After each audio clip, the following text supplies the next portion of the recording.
Ever notice how an hour of scrolling feels like minutes, but a fireworks show stretches into eternity? Today we Eurostrade-LL uncover the brain Eurostrade-S internal clock and see why boredom speeds up time, while excitement slows it down. When you scroll aimlessly through a phone, the minutes feel like seconds. Conversely, watching fireworks can stretch a single moment into an eternity of awe. This everyday paradox is not about clocks but how our brains construct time. At the core lies an internal pacemaker that counts neural ticks to gauge duration. During boredom, attention drifts and fewer ticks are registered, making elapsed time feel compressed. Excitement heightens arousal, increasing dopamine release and firing rates in temporal cortex circuits, so a surge of neural activity adds more ticks, expanding the perceived length of each interval. Thus, subjective duration is a product of both attention allocation and neurochemical state. When focus wanes, the pacemaker slows.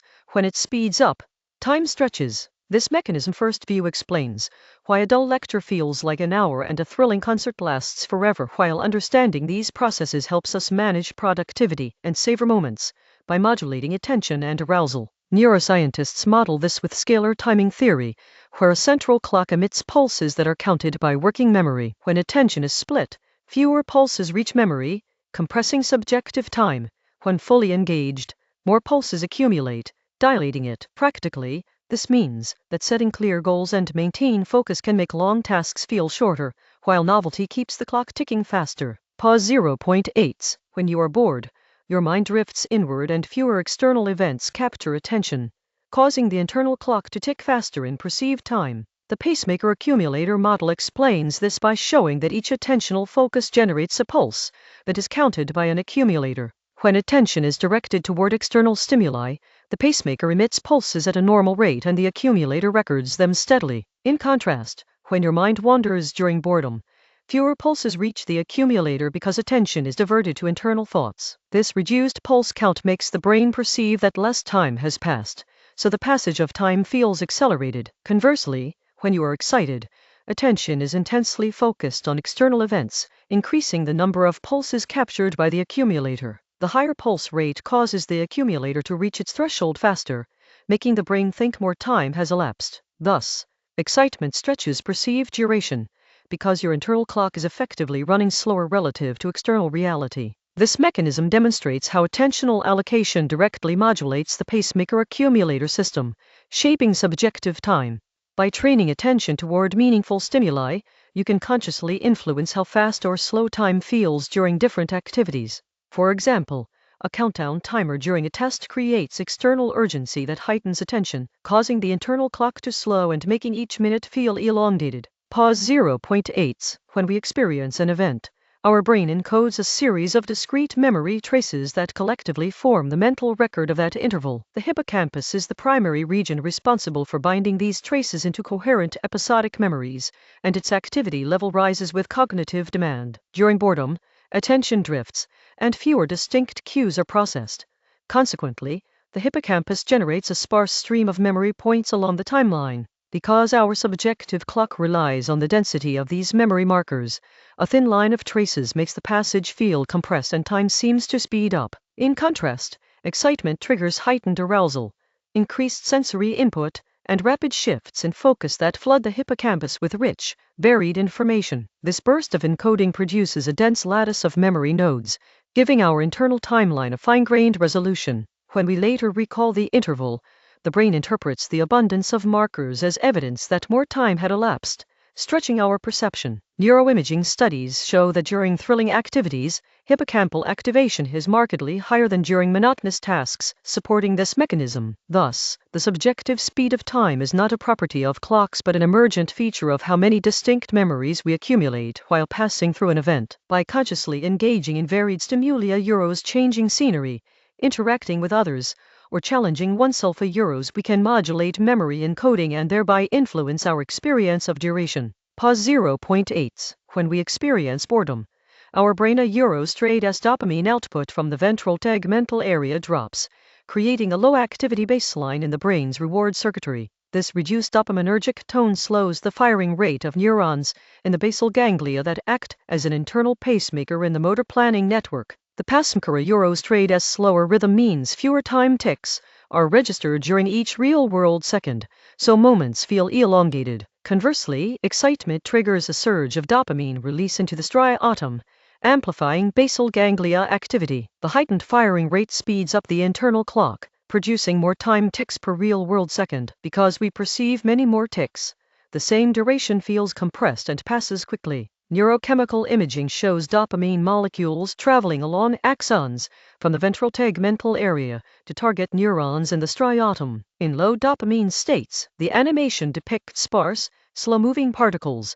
In high state, it displays dense, rapid streams. This visual contrast illustrates how neurotransmitter concentration directly shapes neuronal firing patterns that govern temporal perception. The basal ganglia's role as a timing hub is modulated by dopamine levels, linking emotional arousal to subjective time flow. Thus, boredom elongates perceived intervals, while excitement compresses them through dopaminergic regulation of the internal clock. Understanding this mechanism helps explain everyday experiences, where a dull lecture feels endless and an exciting game passes in moments. Pause 0.8. When a task feels monotonous, the brain's arousal level drops, causing internal clocks to slow and minutes to stretch. Conversely, high excitement raises norepinephrine, speeding neural processing and making each moment feel compressed. To counter boredom, introduce task variety. Switching activities every 15-20 minutes keeps arousal above a baseline threshold. Micro breaks of 30 seconds to 1 minute allow the nervous system to reset without disrupting flow.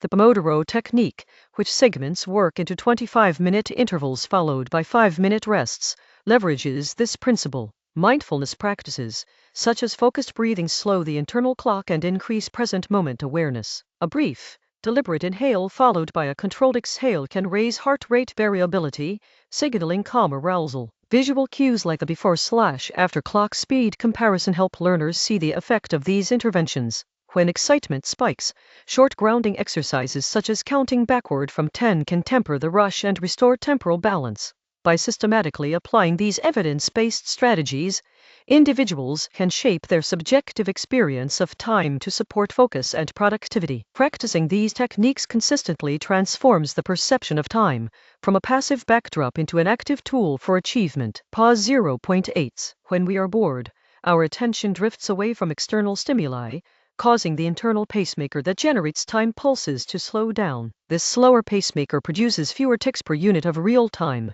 so the accumulator receives a reduced count before we reach the same objective moment. Because fewer pulses are stored, the brain's memory encoding system records a sparser representation of the interval, making it feel shorter than it actually is. In contrast, excitement heightens our focus on the present event, which speeds up the pacemaker and increases the rate at which time ticks are produced. The accumulator then gathers more pulses during the same objective duration, creating a denser memory trace that the brain interprets as a longer period. Dopamine release during rewarding or novel experiences further amplifies this effect by modulating both attention and the pacemaker speed through neural pathways in the basal ganglia. The combined influence of heightened attention, accelerated pacemaker activity, and enriched dopamine signaling leads to an over-Euros representation of time and memory. Conversely, when attention wanes and dopamine levels drop, the brain under Euros represents the interval, compressing our subjective sense of duration. A flowchart illustrating this process links attention pacemaker rate accumulator memory density subjective duration, visually summarizing how internal mechanisms shape perception. The concluding overlay reminds learners that by consciously directing attention and engaging in stimulating activities, they can modulate their own experience of time. Pause 0.8. Time perception is a product of three intertwined processes: attention, memory encoding, and dopamine Euros mediated modulation of the brain. A Eurostrade S pacemaker. When we are bored, fewer external events capture our attention, leading to a faster internal clock and fewer memories, so time feels compressed. In contrast, excitement heightens dopaminergic release, slows the pacemaker, and floods us with rich memories, stretching subjective duration. Evidencia Euros-based tactics. A Euros task variety, mindfulness, controlled arousal. A Euros can shift these mechanisms to help us feel more in control of how fast or slow time passes.